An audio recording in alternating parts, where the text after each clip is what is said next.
Negeri ini memanggilmu kawan. Belajar bergerak berbagi untuk negeri. Guru penggerak majukan pendidikan. Guru penggerak menghamba para murid. Kreatif rancang pembelajaran. Hargai potensi, tingkatkan prestasi. Lahirkan profil pelajar Pancasila. Belajar bergerak berbagi untuk negeri. Kita menjalin kolaborasi. Belajar bergerak berbagi untuk negeri. Demi bakti pada Ibu Pertiwi. Assalamualaikum.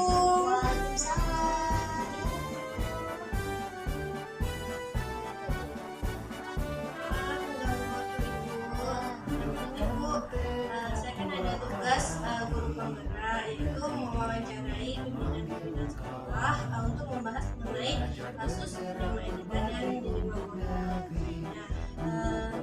Di sekolah ibu ada kejadian atau kasus nggak yang berkaitan dengan penerima etika? Hargai potensi, tingkatkan prestasi. Profil pelajar Pancasila. Belajar bergerak berbagi untuk negeri. Kita menjalin kolaborasi. Belajar bergerak berbagi untuk negeri. Demi bakti pada Ibu Pertiwi.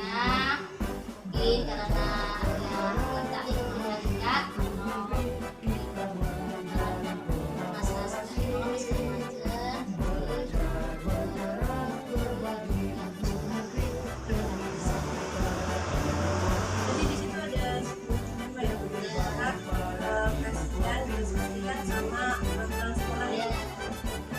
Nah, selama ini Bu, bagaimana Ibu dapat mengidentifikasi kasus-kasus yang merupakan dilema etika dan Saya melihat bahwa kasus lawan Kuatkan tekad, kuatkan hati. Negeri ini memanggilmu dua pilihan kawan. itu benar secara moral Belajar bergerak berbagi untuk dan negeri. juga moral itu bukan melawan salah karena situasi atau keadaan lingkungan Para murid kreatif rancang Jadi selama ini Bu, bagaimana Ibu menjalankan pengambilan keputusan di sekolah Ibu?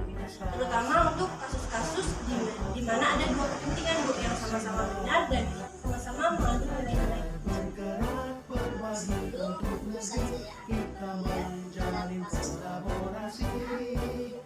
Belajar bergerak berbagi untuk negeri. dan siapkah yang Pada Ibu Pertiwi. menganalisis terus membuat alternatif solusi, membuat keputusan dan merefleksikan hasil keputusan yang Kuatkan tekad, kuatkan Terus hati. sekali ya Bu ya.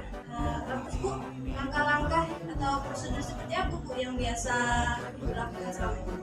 kalau langkah-langkah yang saya lakukan selama ini berdasarkan pada dilema etika ketika mengambil sebuah keputusan, saya pertama-tama akan melakukan melakukan analisis Potensi, tingkatkan melakukan musyawarah terkait kasus yang sudah membuat alternatif cara penyelesaian membuat keputusan lalu merefleksikan keputusannya.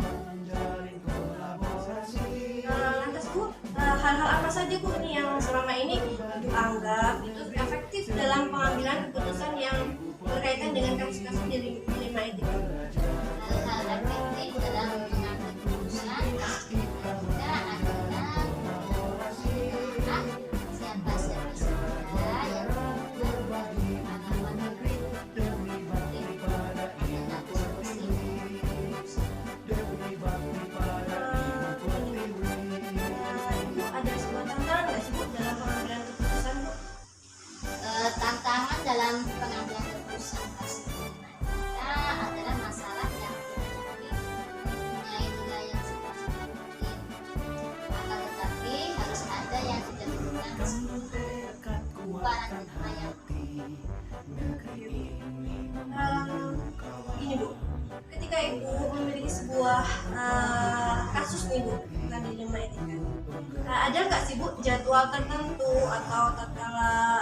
penyelesaian itu dilema etika itu terjadi, apakah langsung diselesaikan di tempat atau ibu menyelesaikannya di lain waktu, atau mengatur sebuah jadwal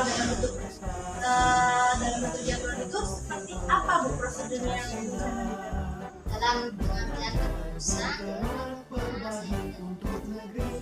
karena masalah biasanya tidak bisa diprediksi dapat. Jika masalah itu ringan, biasanya dia langsung mengambil keputusan pada saat itu.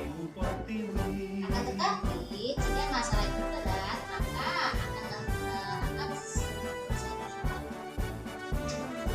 biasanya saya akan berkonsultasi dengan guru sekiranya dapat membantu menyelesaikan masalah yang menurut ibu ada nggak seseorang atau faktor apa saja yang selama ini mempermudah atau membantu ibu dalam mengambil keputusan dalam kasus-kasus dilema ini? faktor atau seseorang yang selama ini mempermudah saya dalam mengambil keputusan dalam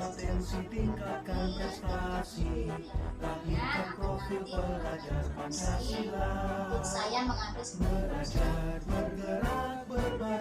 Jadi memang peran dari Dewan Guru untuk musyawarah bersama dalam pengambilan keputusan itu juga merupakan satu hal yang penting ya bu ya. Dari semua hal yang disampaikan ibu, pembelajaran apa bu ya yang ibu petik dari pengalaman ibu mengambil keputusan? Pelajaran yang bisa saya ambil dari keputusan pada kasus kelima adalah sebelum mengambil keputusan harus menganalisis kasusnya. Banyak hal yang perlu diperhatikan dalam mengambil keputusan karena setiap keputusan yang diambil kadang-kadang membuat semua pihak merasa terpuaskan. Pasti ada pihak yang tidak terpuaskan. Tetapi keputusan yang saya ambil, yang saya buat tentunya sudah melakukan yang saya sudah sesuai dengan semua pihak dalam Ibu tidak langsung membuat keputusan misalnya itu adalah dilema etika yang memang sangat penting atau sangat berat khususnya, jadi memang ibu harus melakukan langkah-langkah ibu yang prosedur terlebih dahulu sebelum ibu mengambil keputusan. Terima kasih ya bu untuk waktunya, terima kasih juga sudah membantu saya melakukan sebuah studi wawancara. Ini sebuah pengalaman yang baru buat saya bu ya, untuk kedepannya bisa lebih baik lagi buat seperti ini. Bu ya, assalamualaikum.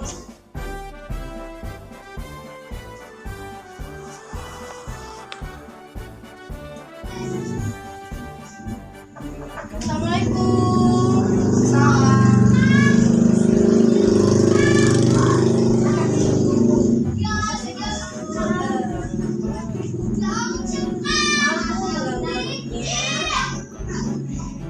Ya gimana?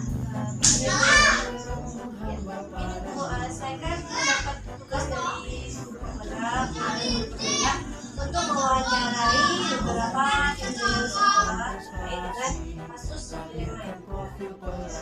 Ibu ada waktu tidak? Kita berbincang-bincang mengenai kasus dilema itu. Menurut ini di sekolah ibu kan disebutkan sebagai pimpinan atau kepala sekolah dari TK ya TK Rumah. Di selama ibu menjabat sebagai kepala sekolah ini, ibu menemukan sebuah kasus tentang dilema etika ada beberapa kasus yang sering terjadi karena di desa rata-rata juga petani, jadi sekitar ekonomi yang tidak punya kemampuan untuk bayar tapi anaknya punya semangat yang tinggi untuk sekolah, sementara kalau sampai teman-temannya juga tahu kalau dia misalnya diringankan biayanya atau tidak membayar sama sekali, itu akan memicu konflik yang lebih gede. Terus bu, selama ini bagaimana ibu dapat mengidentifikasi kasus-kasus yang merupakan dilema etika atau rujukan moral? Kalau kita itu lebih ke perasaan sih, tapi benar dan benar, dua kasus yang dua-duanya itu memiliki kebenaran yang kurang lebih sama. Sedangkan rujukan moral itu jelas nyata, mudah sekali untuk mengidentifikasinya karena benar dan salah, kelihatan mana yang benar dan yang salah.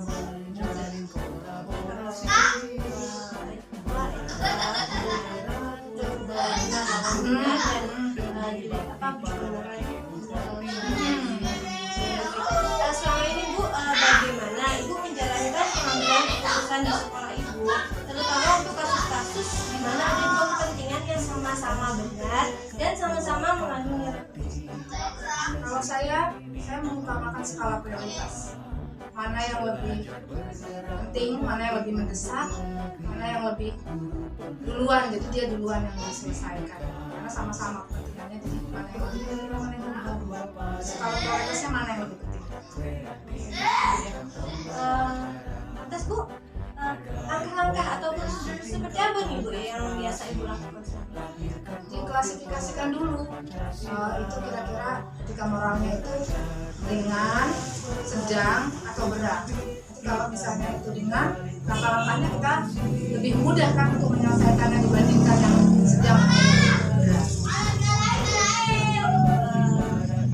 Kalau berkaitan dengan hal-hal yang selama ini Ibu anggap efektif dalam mengambil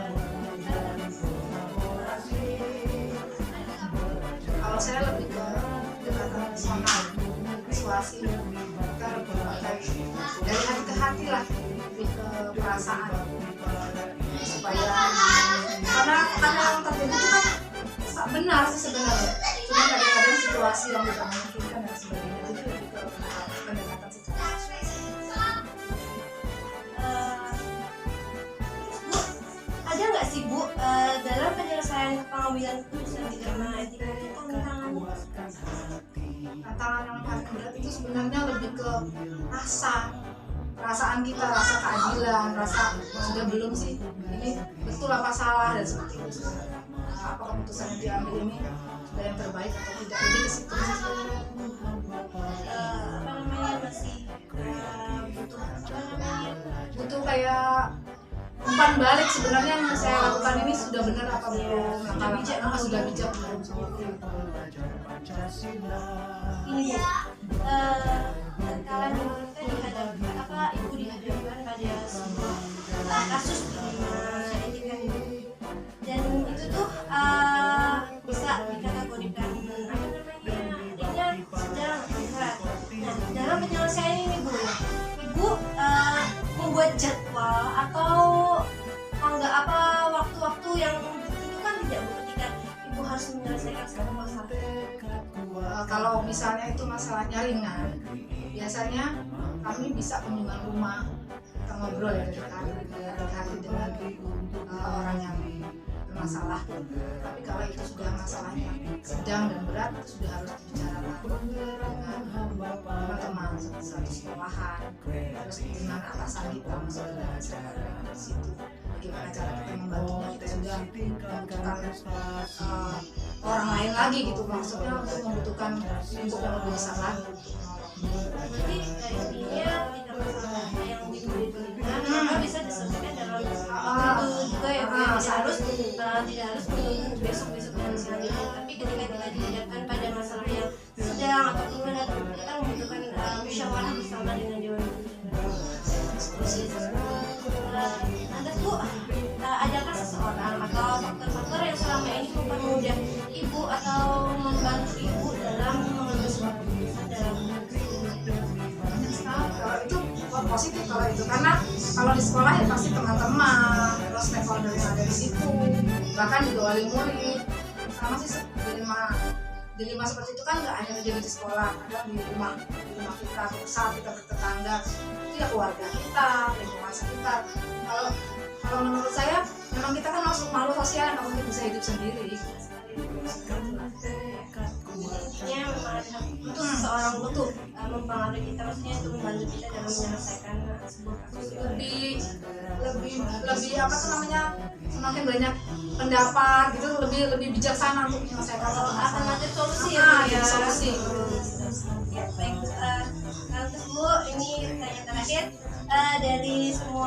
telah disampaikan Ibu, pembelajaran apa yang Ibu petik dari pengalaman Ibu mengambil keputusan di dalam itu? Kita jadi kayak pengalaman yang kedua, kita empati kita itu bisa lebih muncul, lebih bisa gitu, empati orang lain. Terus kita juga jadi bisa lebih bijaksana, kita juga jadi lebih bisa tenggang rasa sama orang lain gitu. Jadi lebih bisa, menurut saya pengalaman hidup itu kan kaya sekali dan nggak harus kita yang mengalami, cukup orang lain yang mengalami jadi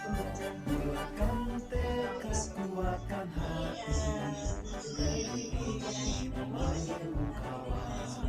Kita akan mengambil keputusan, tentu kita juga harus memperhatikan langkah-langkahnya Ibu ya.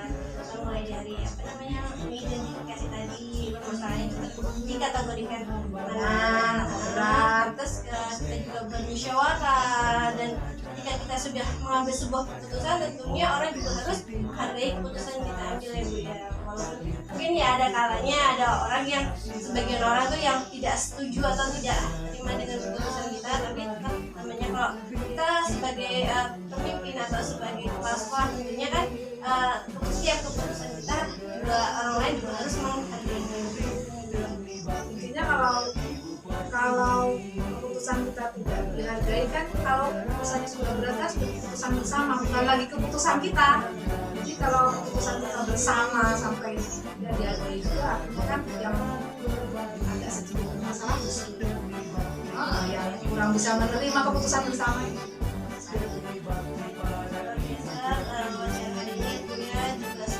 Pengalaman yang baru bagi saya ketika saya nanti mengambil sebuah keputusan, tentunya harus memperhatikan apa-apa saja yang perlu dilakukan ya Bu ya. Terima kasih Bu karena sudah membagi waktunya buat saya untuk berbagi pengalaman dengan saya Bu ya. Sama.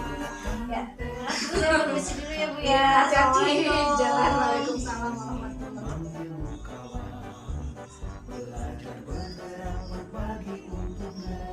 Dah.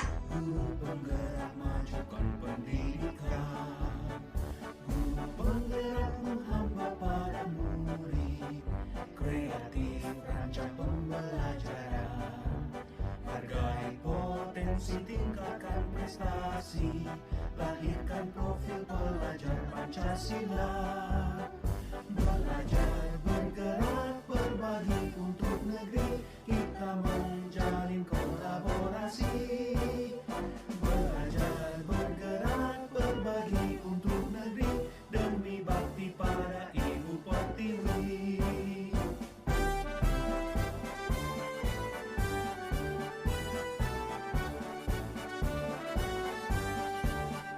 Bulatkan tekad, kuatkan hati, negeri ini memanggilmu kawan.